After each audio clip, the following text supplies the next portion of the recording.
এই দাঁড়ান দাঁড়ান আসো আসো বসো। আপু, আমার স্কুলে দেরি হয়ে যাচ্ছে, আমাকে আগে যেতে দেবেন? না হবে না, আমার শপিং করতে হবে। তুমি পরের গাড়িতে আসো।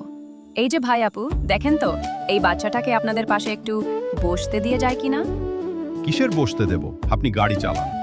হ্যাঁ তাই তো, তাড়াতাড়ি যান, আমার শপিং এর দেরি হয়ে যাচ্ছে। দরকার হলে আমি ডাবল ভাড়া দিয়ে দিব। এটা টাকার ব্যাপার না, আসলে এই গাড়িটা আগে এই বাচ্চাটাই ডেকেছিল। দেখেন না, ওর স্কুলে দেরি হয়ে যাচ্ছে, আপনারা একটু মানিয়ে নিন না। আরে এই বাজে ড্রাইভার, এত দেরি করছেন কেন? আপনি কি বেশি টাকা চাইছেন? উনি তো বললেন ডাবল দেবেন। হ্যাঁ তাই তো, এত দেরি করছেন কেন? তাড়াতাড়ি যান। ঠিক আছে, এই অভদ্র মহিলা নামো। এই কি করছেন? তুমিও নামো। এই কি হয়েছে? হ্যাঁ, এই আপনার সমস্যা কি? কি বলতে চাইছেন?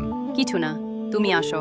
এই যে বাজে ড্রাইভার, আপনার কি মাথা খারাপ? হ্যাঁ, আপনি কি বোঝাতে চাইছেন? কিছু না, শুধু আপনাদের নিতে ইচ্ছে হচ্ছে না, তাই আপনারা পরের গাড়িতে আসুন। সরে যাও।